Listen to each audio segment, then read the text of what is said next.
नमस्कार, मैं हूं अमीश देवगन और आप देख रहे हैं सर्वश्रेष्ठ डिबेट शो टक्कर।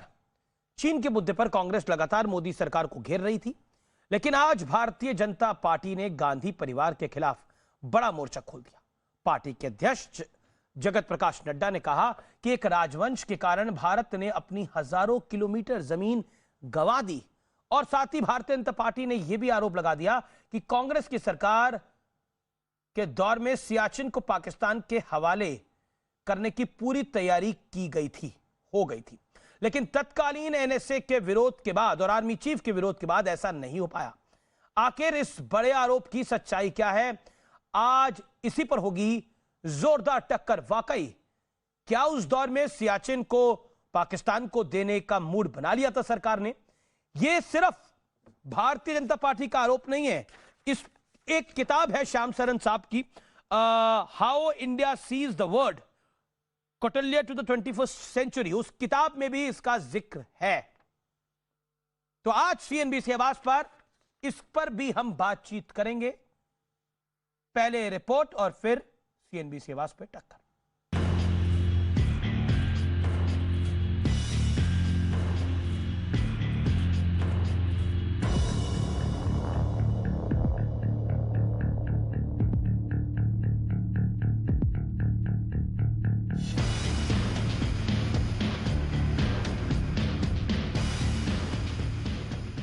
उनके लिए उनका परिवार ही देश है। मेरे लिए मेरा देश ही मेरा परिवार है।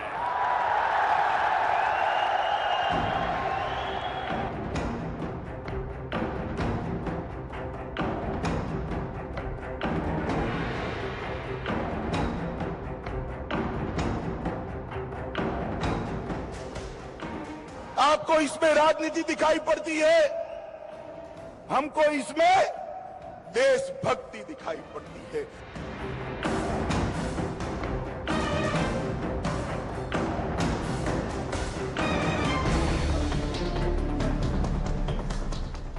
एक राजवंश और उसके वफादार एक ही परिवार को विपक्ष की तरह मान रहे हैं। एक राजवंश झूठ बोलता है और उसके वफादार उसे फैलाने में जुट जाते हैं। एक नकारा जा चुका परिवार पूरा विपक्ष नहीं हो सकता है। एक परिवार के हित पूरे देश के हित नहीं हो सकते हैं। एक राजवंश की गलतियों की वजह से जम्मू कश्मीर में हजारों किलोमीटर जमीन गंवानी पड़ी। बीजेपी अध्यक्ष जगत प्रकाश नड्डा का ये गांधी परिवार पर खुला प्रहार है।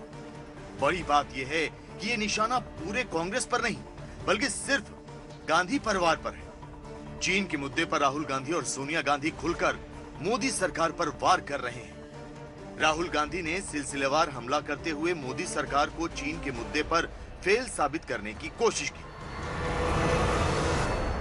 चीन ने बहुत ही संयोजित तरीके से भारत की सीमा में घुसपैठ करने की कोशिश की।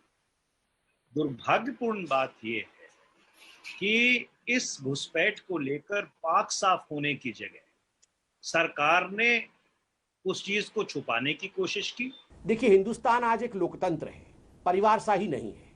इस परिवार और इस परिवार के राज को, इस डायनास्टिक रूल को कहीं ना कहीं हिंदुस्तान की जनता ने रिजेक्ट कर दिया है। And they have been ejected. एक तरह से राजनीतिक पटल से इनको इजेक्ट कर दिया गया है, बाहर इनको फेंक दिया गया है।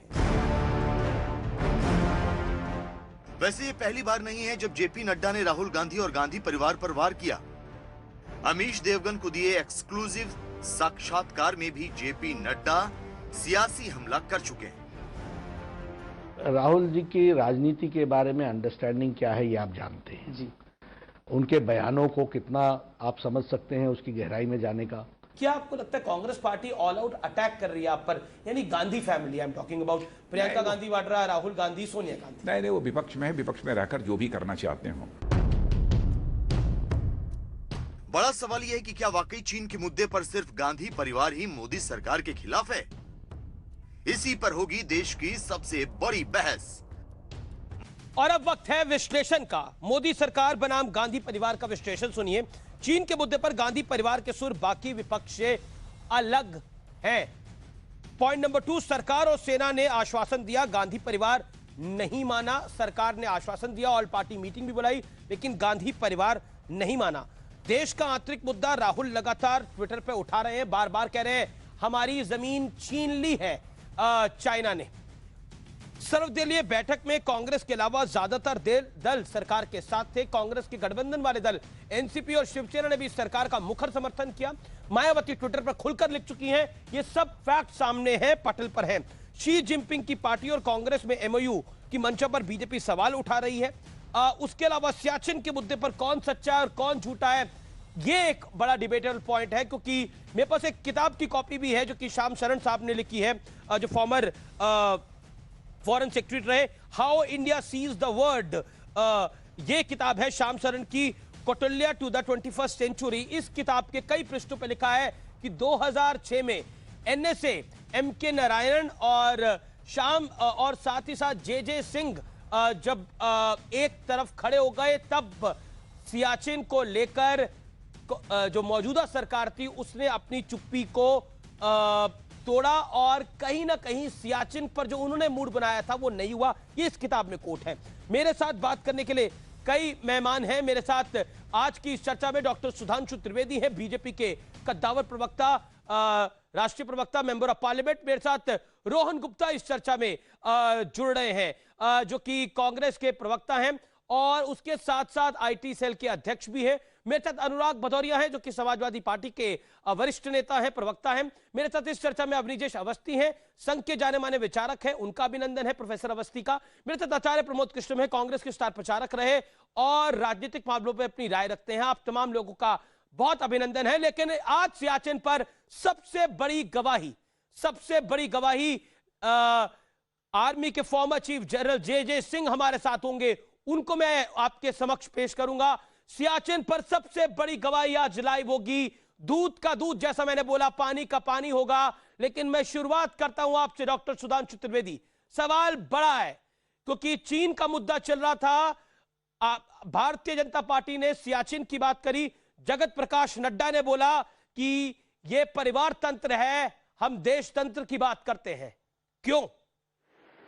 देखिए, उसका कारण है कि अगर आप भारत के पूरे, ये राजवंश है, देखिए उसका एक कारण है, भारत के आप पूरे डिप्लोमेटिक और स्ट्रेटेजिक यानी कूटनीतिक और रणनीतिक, सामरिक और कूटनीतिक विषय को आप देखेंगे तो जहां पे बड़ी बड़ी चूक हुई वो गांधी परिवार के समय में हुई, और जब गैर गांधी परिवार का बहुत थोड़ा सा समय रहा उसमें बड़े चेंज। जैसे 62 तक भारतीय सेना की क्या स्थिति थी, जब भारत आजाद हुआ सन 45 में 25 लाख भारतीय फौज थी, वो 4 लाख हो गई 47 में आते आते 21 लाख को उधर बैठा दिया गया। खैर 62 में जो हुआ, शास्त्री जी के जमाने में भारत ने अपनी सेना को मजबूत करना शुरू किया। हरित क्रांति शास्त्री जी के समय में आई। भारत का atomic programme, Dwight Eisenhower US president की आर्काइव्स में लिखा है कि नेहरू जी से उनकी बात 59 में हुई। नेहरू जी ने बताया 1 साल में भारत परमाणु विस्फोट करने की स्थिति में था 1960 में, मगर नेहरू जी ने रोके रखा। आखिर में शुरू हुआ शास्त्री जी के जमाने में और वो जाके आगे मुकाम तक पहुंचा। इंदिरा जी ने निश्चित रूप से बांग्लादेश तोड़ा, मगर 93,000 फौजियों के बाद हम पाकिस्तान अधिकृत कश्मीर के ऊपर कोई चीज समझौता नहीं कर पाए। अब अगर उसके बाद क्या, मैं ये सवाल पूछ रहा हूं, आज भारतीय जनता पार्टी के अध्यक्ष को, जेपी नड्डा को सुबह सुबह